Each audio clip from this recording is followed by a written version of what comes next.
serious probability talk by Professor Bálint. He's going to continue his lectures from yesterday on invariance principle or random Lorentz gas. So, Professor. Thank you.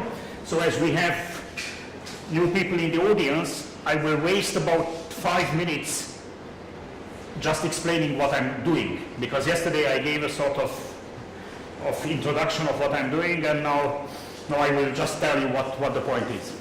The point is the following. So what I'm telling you now is just repeat what I said yesterday. So I want to prove invariance principle for the Lorentz gas. The Lorentz gas, for those who don't know, means the following. We have randomly placed on RD, for me D will be 3 later, randomly placed scatterers. By randomly placed scatterers, I mean according to a Poisson point process. These are according to a Poisson point process and scatterers of radius. Poisson point process of intensity rho, and scatterers are of radius r, right? And these are randomly placed. I assume that the density is sufficiently small so that there is way to go to infinity with positive probability. I start the particle with a randomly oriented velocity, and I let it move. It happened to be like this, the trajectory. This is what I call x t, the trajectory. It's a random trajectory because the scatterers are random and the initial velocity orientation is random. Otherwise, the dynamics is deterministic. And I'm curious about an invariance principle for this.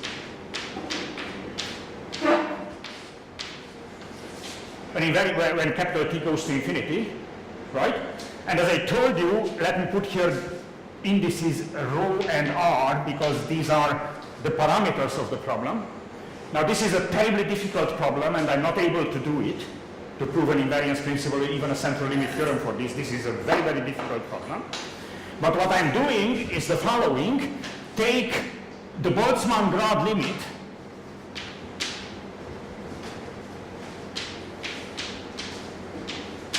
which means r goes to 0, rho goes to infinity in such a way that r to the d minus 1 times rho, say, is equal to 1. So it's dense, but the radii are smaller and smaller, such that this will allow that the free flights are of order 1 between two successive collisions, right? It is well understood what happens in this limit if you just don't scale time. If you don't scale time, you let this limit, then the process will converge to a Markovian flight process. So in this way, this converges in this way. X rho r t converges to y t according to Boltzmann-Grad. So time is not rescaled. It's not the same thing as that. Just I take this Boltzmann-Grad limit. It's known that this will converge to a process, as a process, where yt is a Markovian flight process. Fly exponential time, refresh velocity according to some Markovian kernel, fly exponential time, refresh velocity according to some Markovian kernel, and so on and so on. It's well understood. So this is Markovian, right? In the Boltzmann-Grad limit. Now what I'm going to do is take this limit, but rather than keeping the time scale fixed, I also let t equals tr go to infinity. So I take the Boltzmann-Grad type of limit, but not at fixed time scale, but on long time scales, which is the difficult part, because recollisions, there is much time left for memory, right? And I want to prove invariance principle for this process. So this will converge to a Brownian motion according to this limit. So now this is the limit.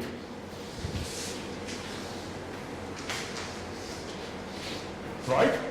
But not whatever t sub r is allowed. This is true if t sub r is not bigger than, okay, say equal to r to the minus 2 plus epsilon. So I can go up to time scales of order 1 over radii squares and scale diffusively and get the Brownian motion. So it's something between this one. By the way, this one, as I told you yesterday, was done in the late 60s, early 70s by Giovanni Gallavotti and Herbert Spohn. And now what I'm doing is going that way. And the process, how I do it, is the following. I couple, that means realize on a joint probability space, yt and x. I can put here only r because rho is a function of r, so I can put only r, xr t, in such a way that the max add up to t between 0 and tr of yt minus xr t will be much less than square root of t.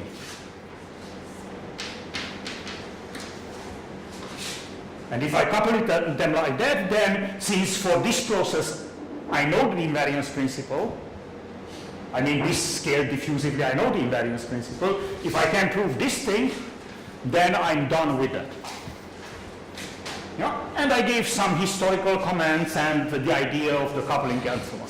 Now I'm going to details. Right? I'm going to details. And in order to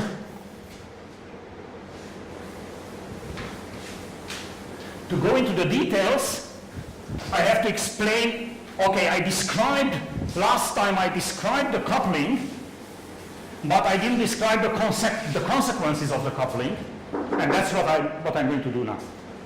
So, first of all, I will give you elementary, but not trivial. Elementary, but not trivial,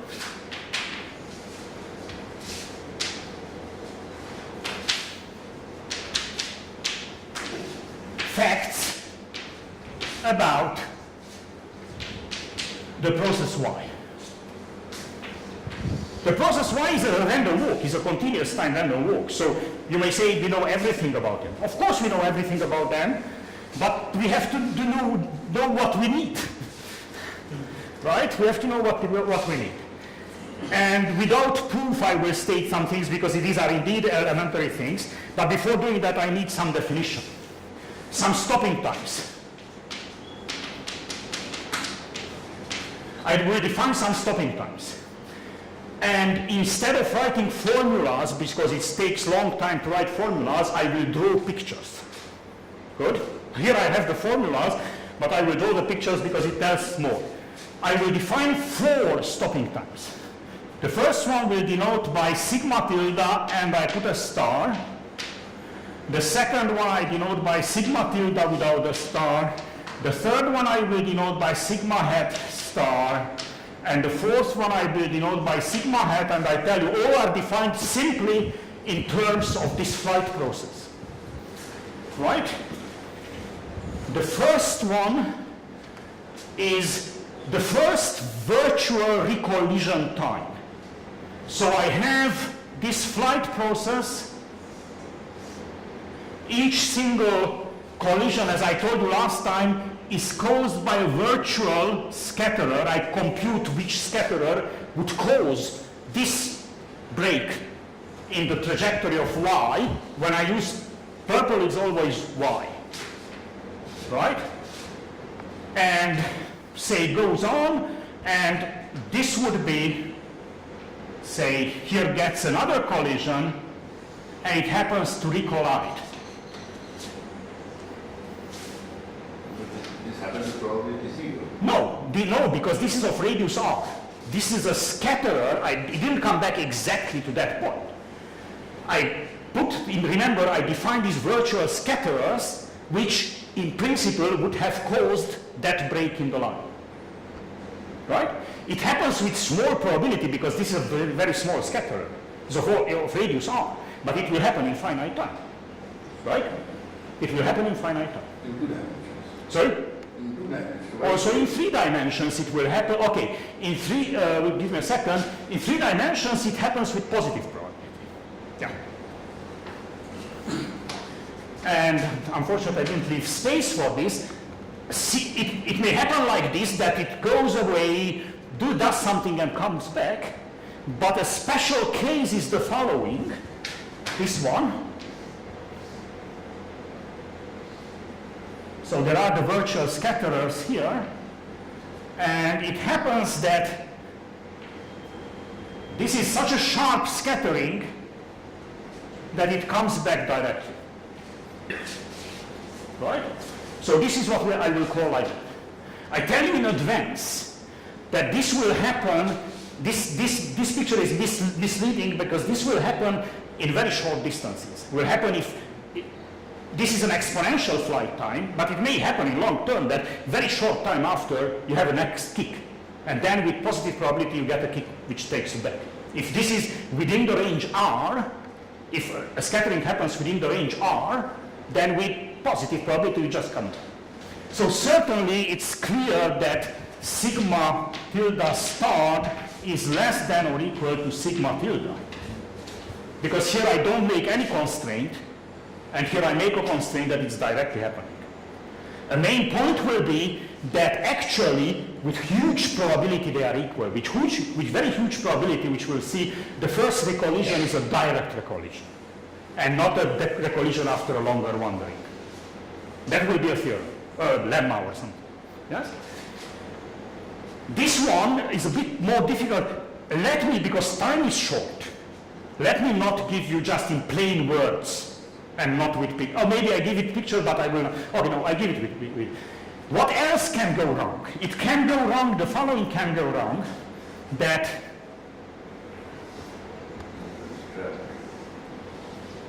say, so here are the collisions, here are the collisions, here are the collisions, and here is a collision coming, a scattering coming, but if this were to be the physical process, then this couldn't have happened because this area is already swept and I have information about that area. But the Markovian process can do that, right? Now the first time this happens, I call this. Clear? And similarly, I define without star reversion, where is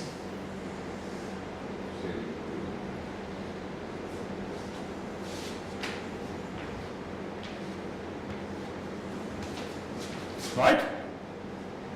So when I call these shadowed scatterings because these are shadowed by the past swept projectile. I could write down very clearly formulas for them, and the formulas are there, but it would take this explains more than a formula. Okay.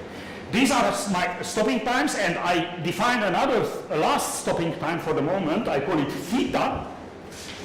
Theta is equal to the, no, before going to theta, mind that the mismatching events when the two processes, when in this coupling I explained yesterday, the velocities go apart are either of this type or of this type. Because when this happens, then the Markovian process can do that, but the non-Markovian must go further on because, and if this thing happens, then the Markovian process can go further on, but the two physical processes must scatter because it knows that there is a scatterer, right? So these are the mismatchings. I will denote by sigma, the minimum, sigma star, the minimum between sigma tilde star and sigma hat star, and sigma, the minimum between sigma tilde and sigma hat, right? And note that according to my definition, the definition of my coupling, this is equal to the first time when when ut is not equal to vt. Ut is the velocity, for those who are not here, ut is the derivative velocity of this guy, vt is the velocity of that guy. The first time when they go apart is exactly this stopping time, right? Now, yeah.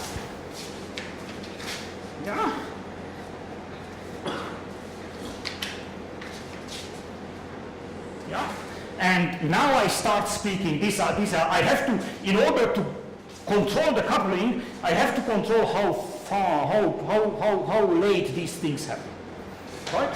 For how much times these let me happen.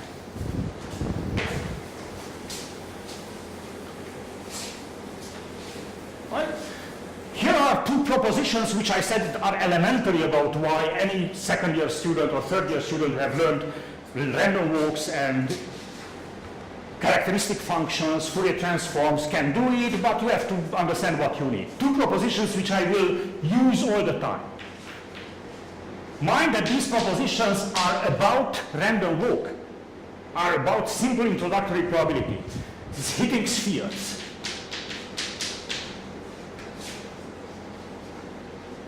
Again, I write a picture. I write a picture rather than show a formula, right? Say, I draw a picture rather than write a formula. I have the y trajectory.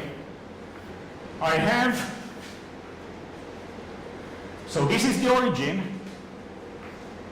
This is a point y. And here is a scatterer, imagined scatterer of radius r around the point y, right? And I ask, what's the probability that my trajectory ever hits that sphere? Is it clear what I mean?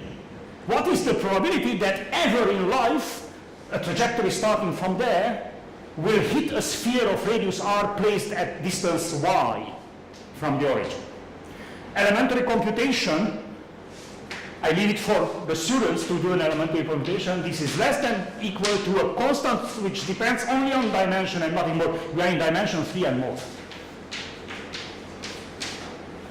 Right? Times y by r to the 1 minus d times 1 plus y. And I leave it for you for those. It's a good computation, actually. It's a good exercise for someone who's learning how to use Fourier transform, how to use characteristic functions to estimate down-to-earth events. Right?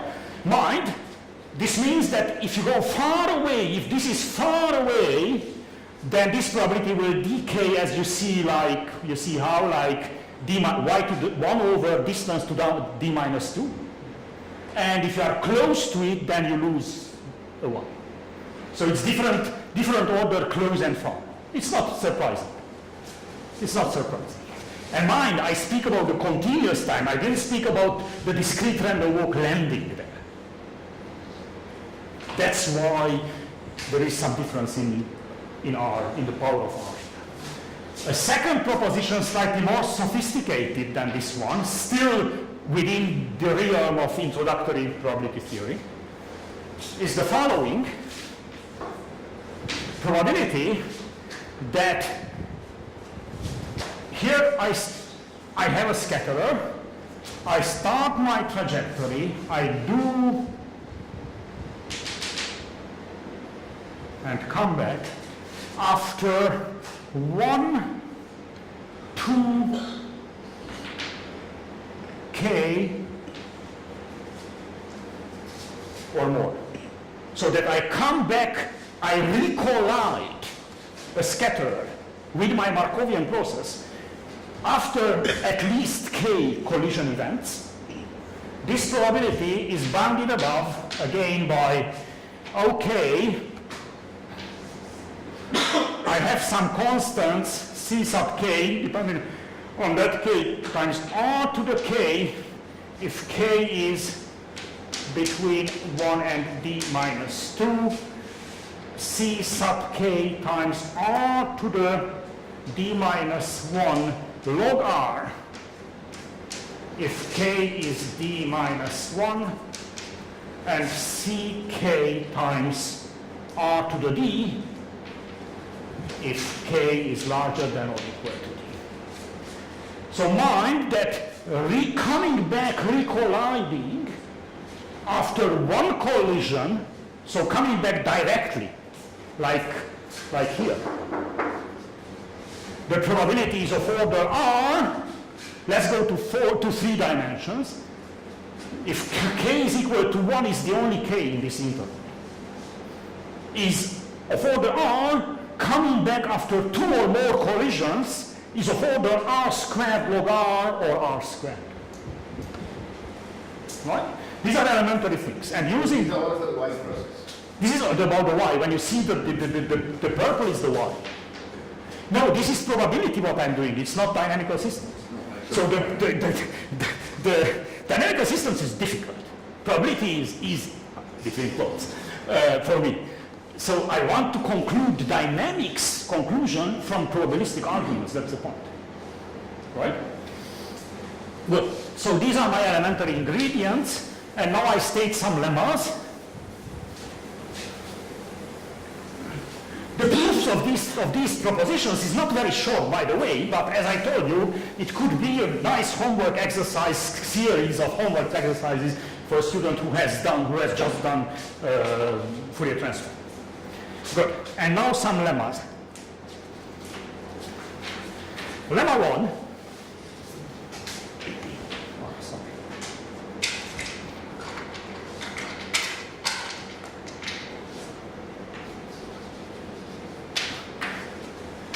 Recall what was sigma tilde and sigma hat, and what was sigma tilde starred and sigma hat starred. You recall, yes? One was recollision, the other one was first shadowed event. Now here is slightly surprising, but not a very difficult thing. Have the same distribution.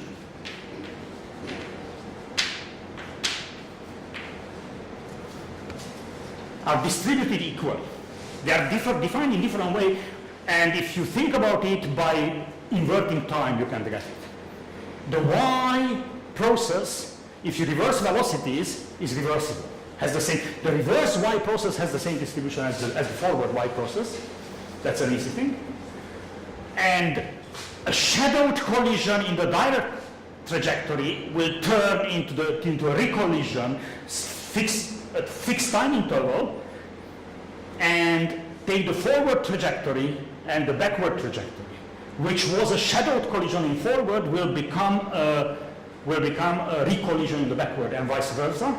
If they happen in the same time interval, that means have the same probability because using reversibility, or this Q, or what I call Yablon reversibility, because you have to reverse velocity, not only time. Then, so that's an easy thing. But it's important because all estimates I can do on one of them, whichever is more convenient for me. Right? Lemma 2 is the following. The probability that sigma tilde is less than r to the minus 1 plus epsilon is equal to the probability that sigma hat, because of this statement, be less than r to the minus 1 plus epsilon. So this is just that statement, but what it follows here is less than c times r to the epsilon. So if you define a sequence of stopping times... Yeah. First one... Yeah. Will you get regeneration phenomena? No, because the trajectories go away at the first bad time. They are not anymore together, so you have to be more careful. So it will be, the idea will be something of that, but not that simple. Not that simple, right? Now the point is this one. So what do I say? That the probability that a direct recollision, let's speak about the collision, the probability that a direct recollision occurs within this is long time. Within this long time interval, the probability will be of order r to the epsilon. R is small, right? Why is that so? This is just union bound. You can simply, for direct recollisions, you can write down exactly what you need geometrically to have a direct recollision. You can estimate the probability of a direct recollision, and in that long time, you'd have that many exponentials, that many events happening, and by union bound and some very trivial, straightforward, large deviation estimate, you get it. It's elementary. Okay, once you know what you have to do, is elementary. Trust me. I'm not going into proofs of this because these are indeed elementary. And lemma 3 is less elementary and will rely on this second proposition, is the following.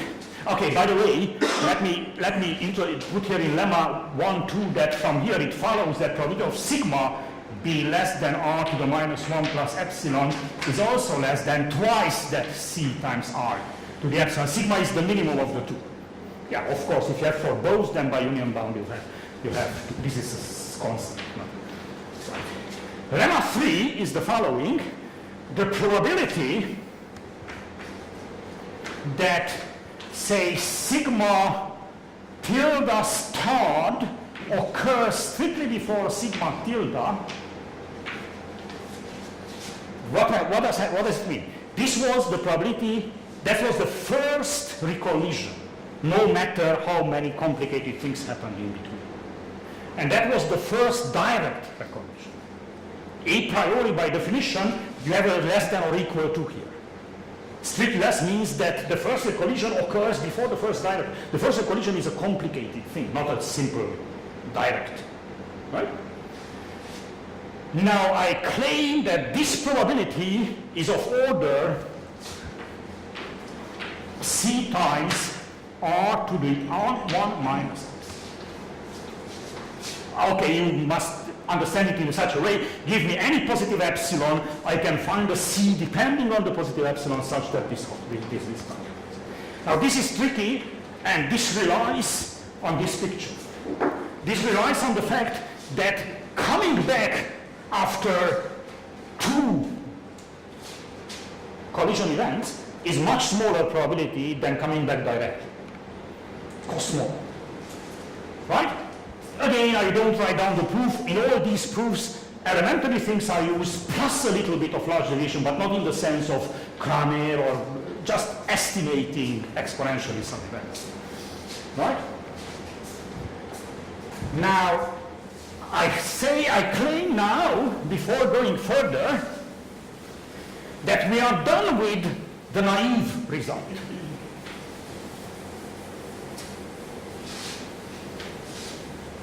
From these two estimates, of course, it follows that the probability, so corollary, this is to say, I just summarize what I have done so far, definition of this, that the probability that sigma tilde is, okay, by the way, here I put only with the tilde, and I didn't put with the head, but the same thing is true with the head. So the same with the head, I have two types of bad things. And it's not sigma tilde, but sigma starred. Mind that sigma starred was the first time the two processes went apart. Is less than r to the minus 1 plus epsilon is less than c times r to the epsilon. Just put together these two and do that. Right? Which means what? Which means what? That the probability that xr t is not equal, or that the minimum of t when xt is not equal to yt is less than r to the minus 1 plus epsilon. This probability is less than r to the epsilon. That means that the two coupled processes go together. There's not even coupling here because you just have to follow the y process and you realize that Nothing happened which is different from the X process. For that far, they go together, and it's elementary probability. So from here, we have the result up to this time. Up to TR equals R to the minus 1 plus epsilon, which is the naive result. But by the way, for example, Galavotti-Spohn follows from this. What you see on the blackboard implies the Galavotti-Spohn. If you look at the paper of Galavotti and Spohn, of course, back 30 years ago, you find a very complicated, very computational proof. So there is something. But I want more. I want to go to further, to longer timescales. I want to go to longer timescales.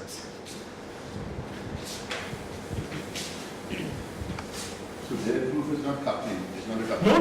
No, their proof is not coupling. No, I spoke long with Herbert Spohn about this, and he liked it, so. No, their proof is computation. Galavotti's proof is very explicitly computational. It computes probabilities, and probably it boils down at some point to no recollision, but it's easy, it's not easy to find this idea. No, there is no coupling for sure. And now we go further. Now to go further to timescales of R, 1 over R squared, rather than 1 over R, we need a little bit more.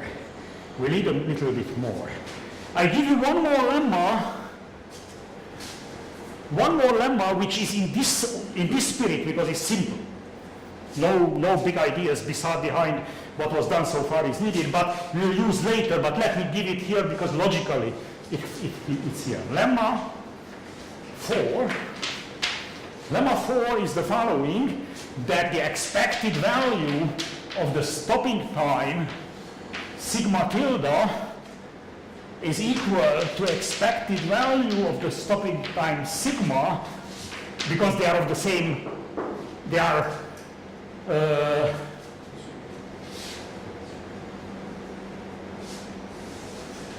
by the way, let me go back to your question. You said that it may not happen, but it will. No, it's not right that it may not happen. It may not happen that it comes back to one fixed scatterer, but this is about somewhere. As it happens with positive probability, it will happen. Sorry, I was thinking about this, that something is wrong with that. It will happen, just not with a fixed scatterer. Yes, it will not happen, possibly not happen. But the stopping time is defined when it first happens, that it comes back to a scatterer seen in the past, not a fixed scatterer, whatever scatterer seen. So it will happen. So that's why this expected value is finite, not infinite. Yeah? So this is of order C times 1 over R times 1 plus small o of 1. I can be more precise than that. And the variance of sigma tilde equals to the variance of sigma hat is equal to the square of this. And actually what is true, but I don't need more than that, just I tell you that R times sigma tilde converges in distribution as R goes to 0 to an exponential with some parameter alpha. Right? That's not difficult, and you easily imagine why, because it's the minimum occurrence, the first occurrence of an event of very small probability. Scaled with something of the order of the probability converges to exponential. So that's not difficult. Again, the proof is not difficult. It's a martingale argument, it's a stopping time argument, but we will need this because I will need that actually that upper bound, that the probability it happens before something is not only an upper bound, that these stopping times are of order 1 over R. So you can't do better than that with this stopping time. That's important. Good.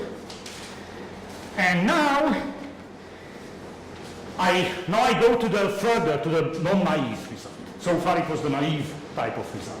I define one more stopping time which I should have done before. The next, and this is theta, is the minimum of tau n. Tau n is from yesterday, I will tell you what tau n is, larger than sigma. So what do I mean by this? Tau n are the consecutive scattering times of the process y, right? I wait till the stopping time, this is the first direct stopping time, mind, there is no star. So the first time it happens that a direct recollision occurs or a direct shadowed collision occurs, and wait till the next collision event of the process y, right? Let me make a picture.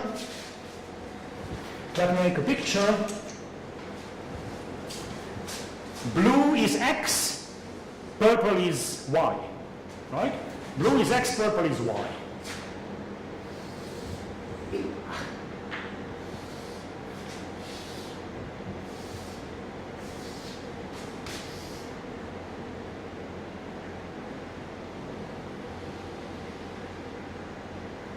Right? These are go together.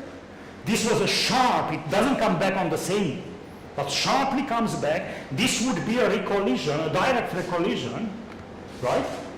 Now, the Markovian just doesn't feel it, goes on. This guy must do something because it knows that there is a collision there. This guy goes that way, right? They go till the next clock rings, and when the next clock rings, this is the next clock, and so let me call it, just put a dot here, and a dot here. So this is the same time as that one, right? So this time is sigma, the stopping time when they go apart, and this is theta. The first collision event after the stopping time. And this is the time when I want to recouple them, the two. I try to recouple, hopefully I can. In the picture you can, but it may have happened that this guy that in the past there was something there which doesn't let you do what you want. So these are the difficult things you have to control. Right? Good. Now I do the following. More coupling.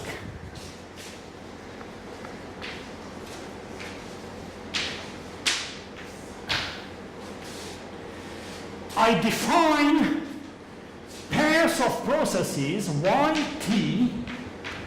For making more confusion, I call it not xt by zt, but I will tell you why I call it zt, coupled as I told you. So this is yt, purple is yt, blue is so far called xt, now I call it zt, but I will tell you why. For t between 0 and theta,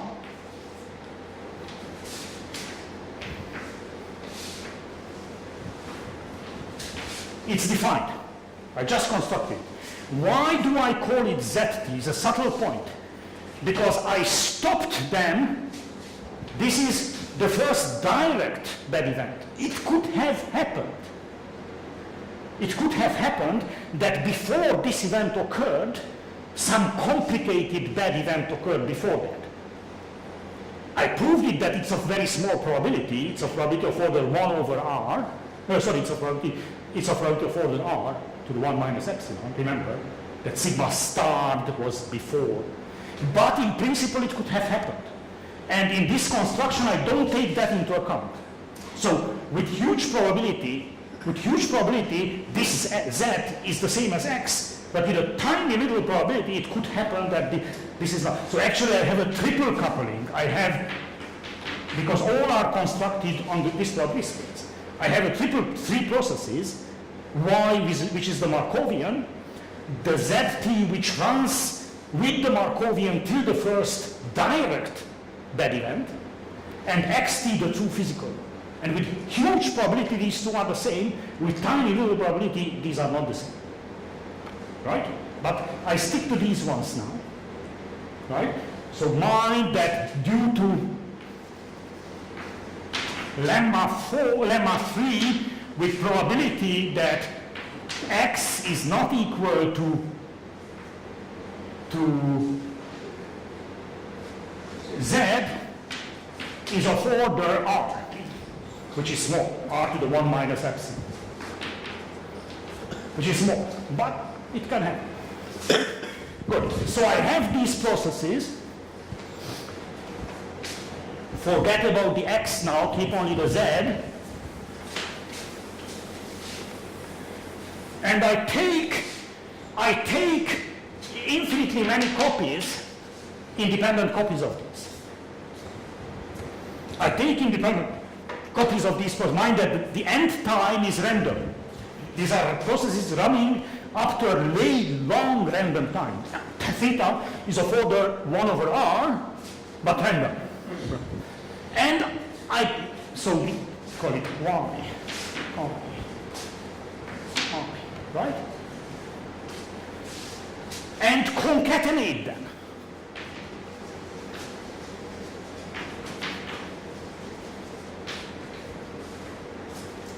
That means glue at the end, and you can write down formulas, right? Now what happens is the following. Let me explain what happens.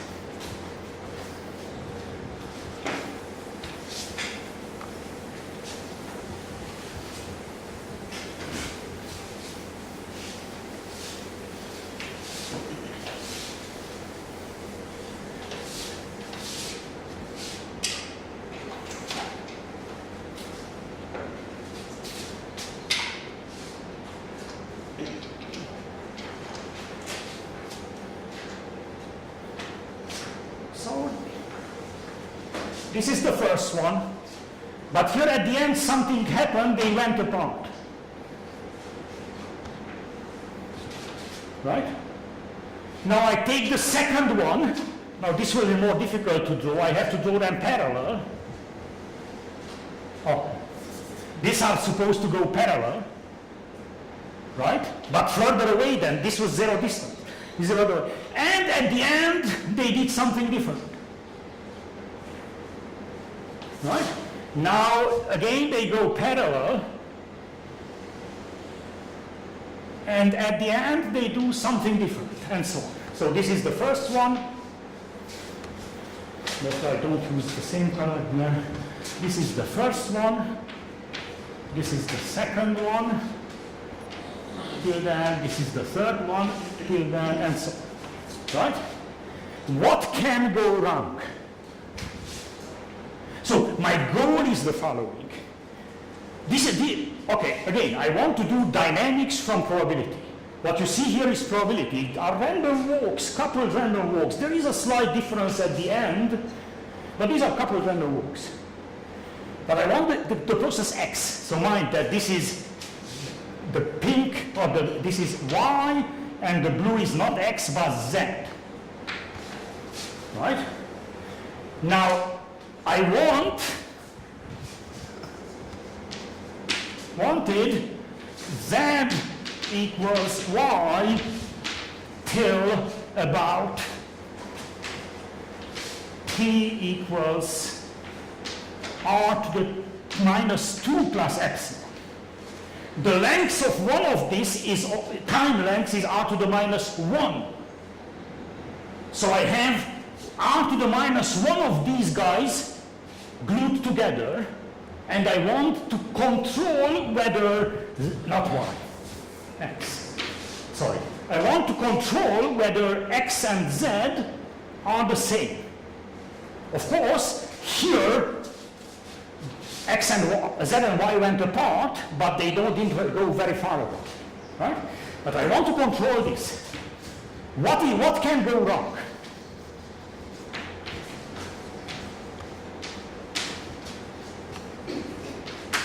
Two things can go wrong.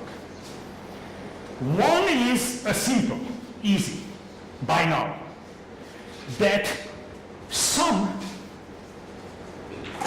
zi is not equal to its xi. That within one of these, already something wrong happens. But due to what was here, the probability, so the probability of this event for each single one, the probability is of order 1 over r, and for each single one the probability is of order r, to the 1 minus epsilon, and I have 1 over r of them, with the playing a little bit with the epsilons. So this is r to the 1 minus epsilon 1 times r to the minus 1 plus epsilon 2, because I have that many, and for each single one the probability that something wrong happens is that this is small. So this will not cause headache. Now the other one, what causes headache, is the more tricky thing, that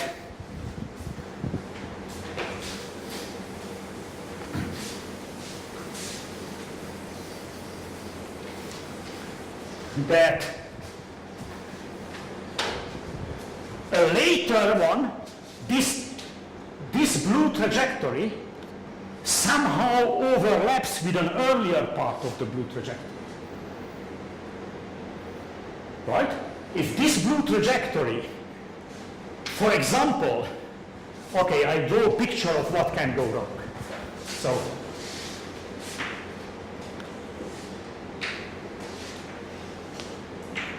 So these are the consecutive concatenated blue stuff. And of course, each blue stuff has his own scatterers along the way. Right? Now it may happen that this guy does that. Right? This is the wrong event. Or it does it with a closer one. So that means I concatenated independent random walk type of objects, but it may happen that with an earlier one, it did something unlawful. And this is what I have to exclude. Right? This is more difficult. And this is the second type, and this is what I will be struggling against. Right? Now, I tell you the end of the story, but then I will come back to the main point. The end of the story is the following, that these blue objects are not quite random walks, because at the end they do something memory dependent. This is due to a recollision. But nevertheless, this is a random walk. And this is another random walk with some little garbage at the end. And this is a third random walk with some little garbage in the end. So at long time distances, the estimate of this type of thing is the same as for random walks. This needs a bit of argument that is the same. So in order to have control of the smallness of something like that happening, I need something like a Wiener sausage type of estimate, that a random walk trajectory altogether bites back to its own path. So it's a Wiener sausage estimate, and that works exactly what I need exactly works in 3 and more dimensions.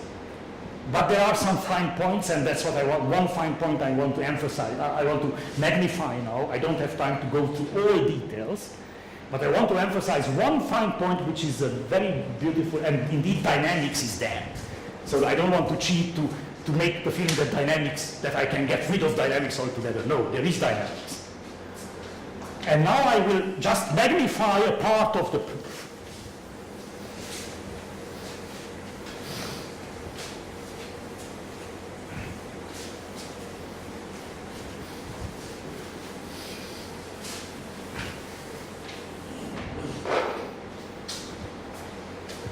So just I put a magnifying lens on one point of the proof, which is, in my opinion, an important part.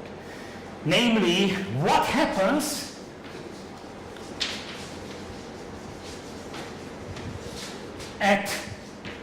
between sigma and theta. So when I have a collision, mind, sigma was a dial, so that means the following. Let me magnify this point, and with the blue trajectory, because I magnify it indeed, so I have the trajectory coming from somewhere, and it happens that I have a collision here. This is still done together. This is still done together with the y. This is the past. and now they come back, and hoppa, the blue one can see this, the purple one doesn't see it, it goes away. But the blue one can see it, and bad things can happen. So, for example, it may happen that such bad thing that it's trapped there for a long time, and of course that's geometry, that's dynamics. So I have to struggle with that, and that's what I want to show you. And similarly, there is another one with the shadowed collisions, but I don't have time to give all the details. Good.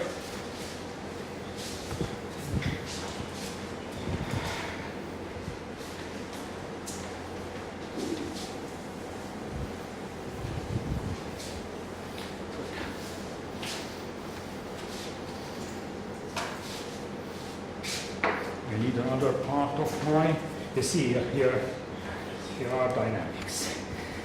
I want to show you, and what I'm going to show you is subtle. You will see that it makes sense in 3 dimensions, is in geometric. It's not about recurrence now. There are many points where transience matters, and that's why I can do things in 3 dimensions. What I'm going to show you is a geometric argument, which will show you that indeed 3 dimensions are good and 2 dimensions are not good enough for me.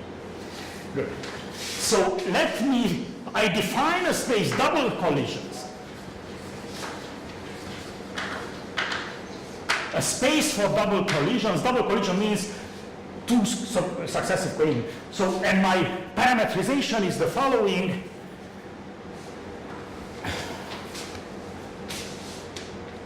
Coming this way, you can rotate your picture just to parameterize in a way. So I come in horizontally, I have a collision, and I have a second collision, and I draw my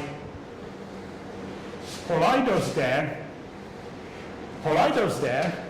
and I parameterize things like this is just a fixed direction E, that's the horizontal vector. This is a random vector, I call it probably U. This will be my origin. This is the origin. This is origin. So that's how I draw my picture, and this is V.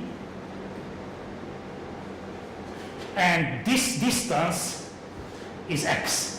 If I give you u, x, and v, then I told you what the double collision is, right? So the space describing the double collision is u, x, v in s d minus 1 cross r plus s d minus 1. And if I give you these, then I define the double collision, right? Now I put a probability measure on it. The probability measure which I call mu will be uniform on SD minus 1, normalized uniform, times exponential of parameter 1 on this one, times uniform on SD minus 1. And this is exactly the probability space for my Markovian process to have a double collision, right? Now I define another measure, don't ask me why, I will need later another measure which I just call mu, which is uniform on SD minus 1 times Lebesgue times uniform on SD minus 1. This is certainly not a probability measure, it's a sigma finite measure. And I define a flat measure. And I define now some subspaces. Fix R, and I define subsets. AR, BR, and CR, subsets of that D, are U, X, V, such that the second collision is shadowed. That means it's not allowed to happen because the scatterer which could cause this collision was already swept. I draw a picture. So this is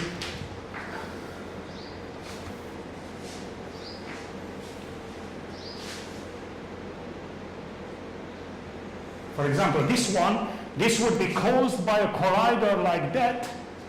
And this is what I call shadowed because as the particle came from here already has information about this point and the collision, if this was my true particle as it is, then this collision would not be allowed to happen.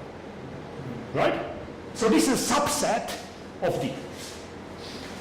And B sub r is UXV such that recollision happens. And the picture is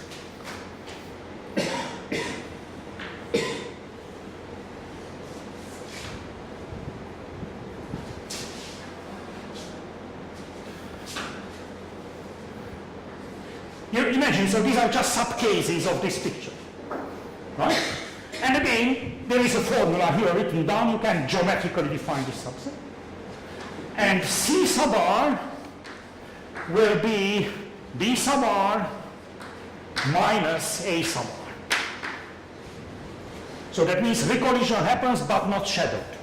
Because I have to exclude shadow, so in my physical process, if this is shadowed like that, then the particle will, then this would not be allowed to happen, so it would go further.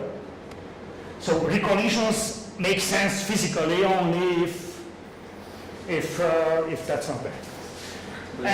Question? Yeah, so the new V space, you can also replace it with the center of the radius of the position of the radius of Yeah, that's equivalent. Yeah, that's equivalent, but because the radius is given by incoming minus outgoing. Yes, I wrote yesterday, I wrote it down. Yeah, sure. Question.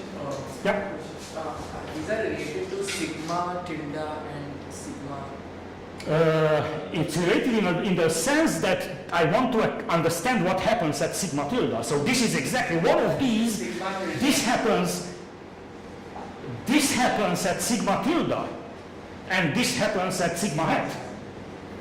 Right? And that's what I magnify now. I want to understand what happens there. So what I want to is a very good question. Thank you. The conditional distribution of how this ends, what happens in the end here, because this will collide 100 times and come out. Now, conditionally on the fact that something like that happens, what will be the case?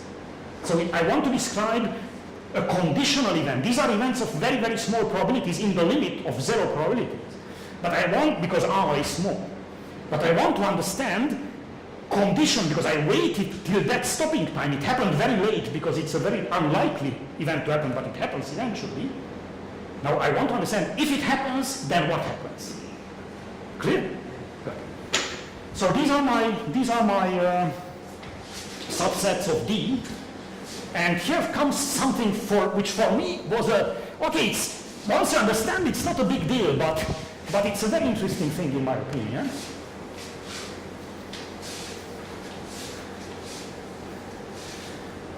I claim the following.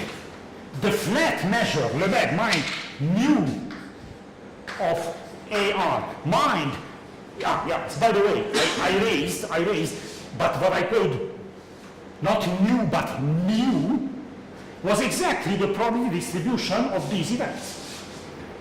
Right? Mu is the Lebesgue. Mu of AR equals mu of BR equals mu of CR equals infinity, so it's not a big deal what I'm writing, right? In 2 dimensions.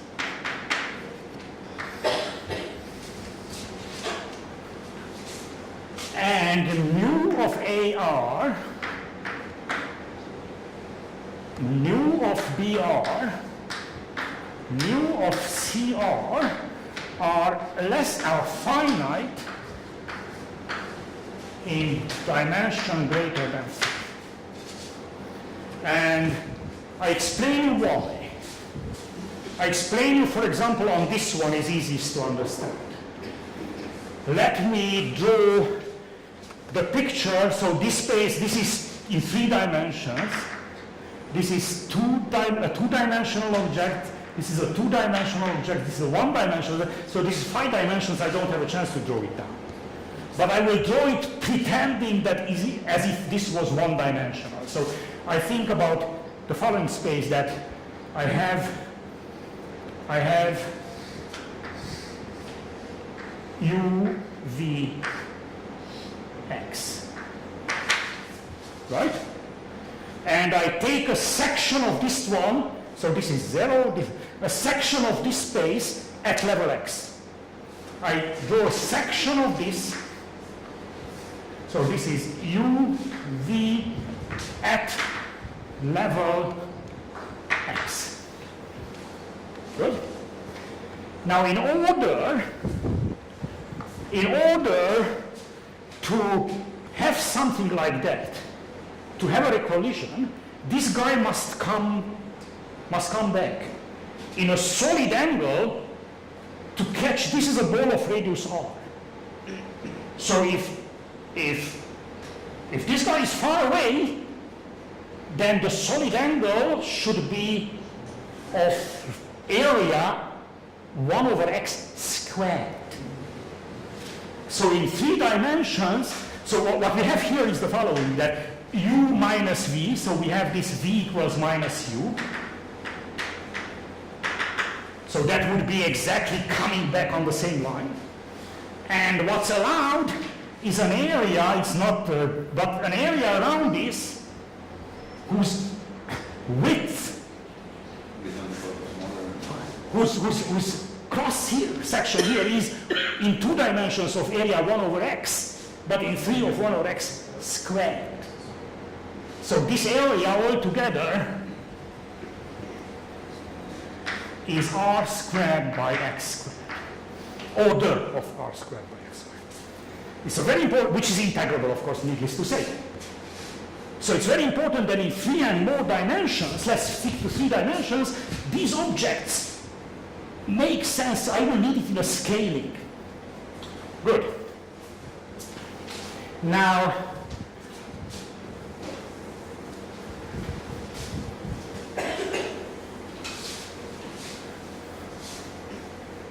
let me denote A equals A1, B equals B1, C equals C1. So when the R is 1, because there is a scaling, mind that there is a scaling. If I don't have the exponential factor, I have only the Lebesgue, then imagine that scaling down linearly, you just rescale the radii and redefine the measure, so they scale. There is a scaling in the story, right? Now what I'm going to tell you, what I'm going to emphasize now, if I find my note, right? Before I'm going to emphasize something, I will define still on those pictures 2 more random variables. 2 more random variables. In particular, I will define beta r is time spent in trap. Let me do it that way.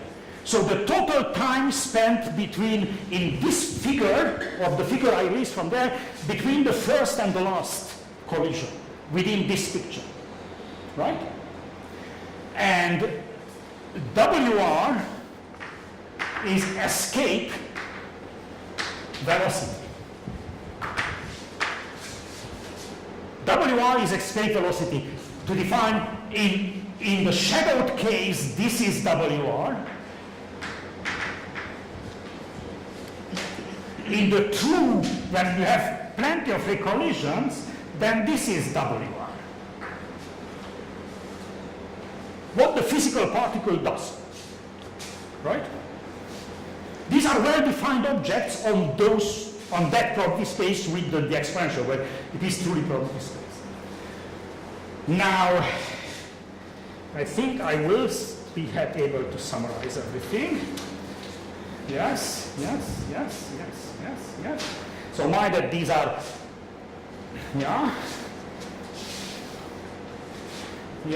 and now let me define some probability measures here. Let me define in dimension 3.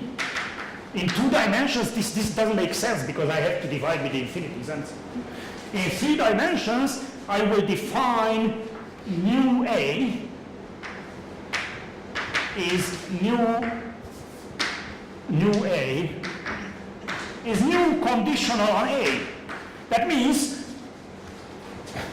the new measure of the event divided by that finite number, which is the total measure of A, right? And mu C is mu conditioned on C, right? These things make sense, are finite probability measures, right?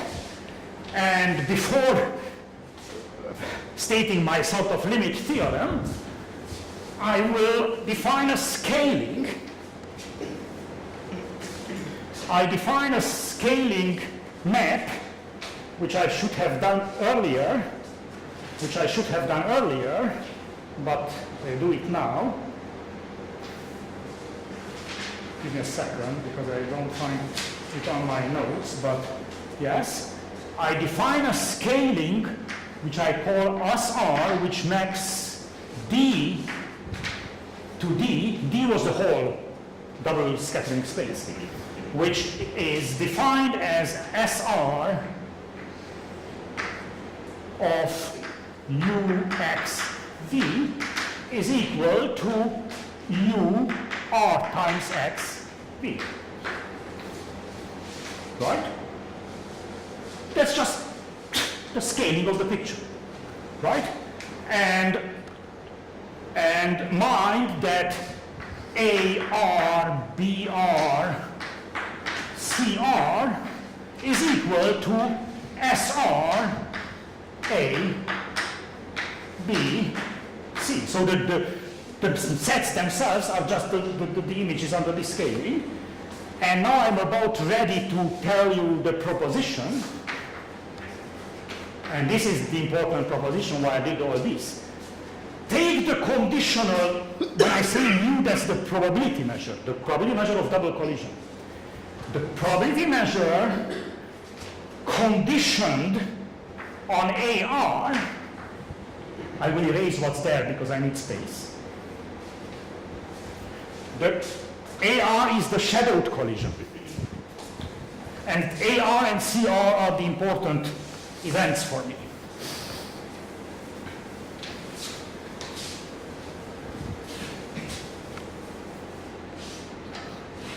So take this conditional measure. This is the probability measure with the exponential weighting of the and apply SR inverse to it. And take the measure mu conditioned on CR and apply SR inverse to it. So this means the following, let me emphasize that I take a double collision, I look at that random event, I condition on the event that the collision, second collision is shadowed, right? This is a probability measure on A sub R. I apply S inverse to that measure. I will get a measure on A, and you guess which measure on A I get. I get the measure mu A, or what I call mu sub A, sorry. And I mean convergence. And for here I get mu sub C. What does it mean? I think this has an importance of principle that there is a limiting object of double collisions in 3 and more dimensions. There is a limiting object of double collisions when R goes to 0. You put your hand on something which exists in the limit, right? Consequence, I draw 2 consequences, and that's about time to stop now, but let me draw 2 consequences which are of crucial importance. The first consequence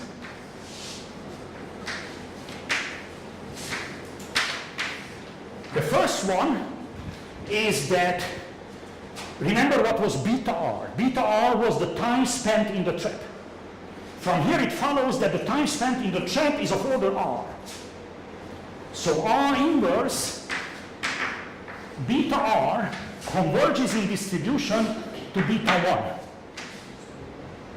1, which is a finite, well-defined random variable. You can, in particular, it follows that problem that you are trapped for a very long time and you cannot recouple, because when the recoupling event would follow, you are still trapped. Doesn't occur. Occurs with very tiny probability. And the second consequence is the following, that the distribution of WR, WR was the escape velocity. Velocities with the scaling don't change. Converges in distribution. Okay, I should have done it conditionally because I have to take separately on A and B, right? Sorry, on A and C. I put it in one, but these are two statements, one on A and one on C, because these separately happen. And this one converges to W1, which is a well-defined. Take that picture with scatterers of radius 1, let in an array, and look at conditionally that there is a collision. What is the backward scattering? What is the backward scattering for the physicist? That's a sort of backward scattering, right? And now one more thing which is important, that means that I can put my hands very precisely on what happens at these double collision events, which occur rarely, but when they occur I have to control them. And one more thing which is not immediate consequence, but it's a computation of this, and that's where I will finish.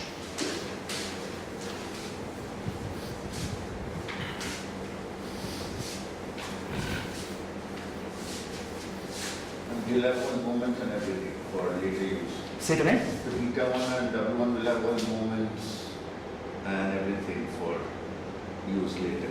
I mean, what do we know about the moments of beta? Oh yeah, for which one? For the betas? Yeah. Actually, I don't need moments because I need convergence in distribution.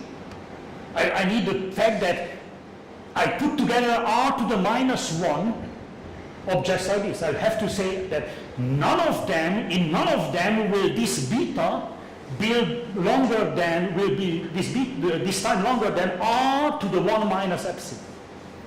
And that will happen with probability 0. I mean with probability tending to 0, as R will follow something. So I don't need moments. Actually, for this one, probably I could compute moments. That's a geometric computation, but I will show you some geometric computation here. What I need for the W1, before I tell you what happens, I need the following. So what can go wrong? What can go wrong? It can go wrong that here my particle, this is the end of one of those component walks, right? Here I have, as I see by now, a recollision, but it's a very local one. It occurs on a geometric scale of order R, but it occurred so badly that this is sent back almost parallel. Of course, the physicists can feel that this is very unlikely, but you have to control it in some way.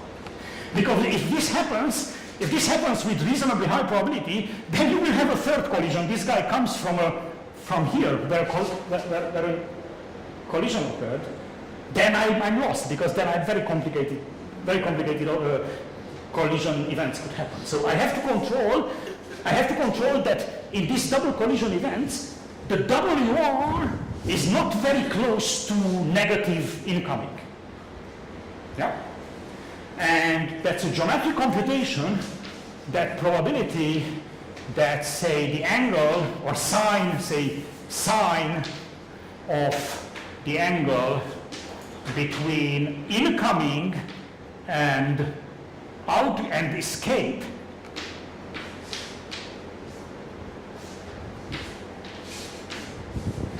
is less than something called A, is less than some constant times A. So it's little probably, this is sufficient. Probably, okay, there is some subtle computations here which I'm not going to enter into details. Probably better bound is good. But this is sufficient to ensure that on the time scale I am looking at, this will not happen, and not only that this will not happen, that from here it follows that this is now the time I start my new. So this is sufficiently far from the last one. Sufficiently far means control on the probability of being very slow. So these are subtle technical parts, but now you can imagine what sort of things are done. Up to the time scale I'm looking at, this is what I have to control. If I was to look for longer time scale, then more complicated things should be controlled. And if you put together all these things in a long argument, everything is done. And I think it's about time to finish. Thank you very much for your attention.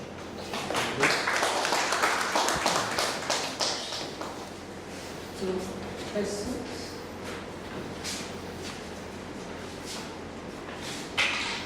So you don't have, like what Rahul was saying, you have very precise regeneration. These are kind of approximations to regeneration. That's exactly that's why I said that the argument is something like that, because these are independent objects put together. It's like, I didn't think in the... After theta, so that's why I was asking. It's a regeneration argument. So that's why I was asking about moments, because you need moments for theta for a regeneration argument. For which one? For theta. For your... But theta... For theta. But, I mean, for the difference between sigma and theta. But that's an exponential time. That's, you wait till the next collision. The question is whether at the next collision time, the next Poisson event occurs, whether you are free to do whatever you want with the physical particle or not. So that's what you have to control. So with the moment of theta, there is no... Theta happens after an exponential time. That's not the problem. The problem is geometrically what happens in that interval, what is in your surrounding when this event happens. But it's a regeneration. Thank you, because I will include this word, because it's a coupling, but indeed the argument is a regeneration, so that things can be put together by independent objects of random length. So they really do not be together in a coupling sense, but the regeneration happens, and then... Yeah, it's a regeneration argument, indeed, yeah.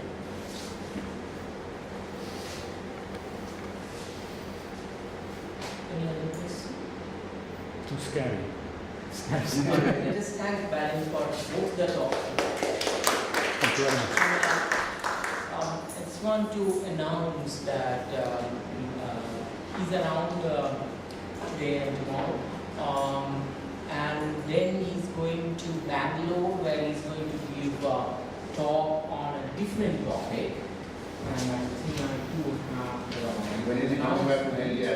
So that's on diffusive and super diffusive limits of random walks on diffusions with long memory. He's going to give 2 talks there, and then he's going to go to Calcutta, where he has a public talk titled Brownian motion and, within quotes, Brownian motion, and 2 technical talks on random walks in double stochastic random environments. Now all these will be recorded and eventually will be put on ISI web page with an appropriate link. So hopefully within maybe next 3 weeks or so, we should be able. So those of you who are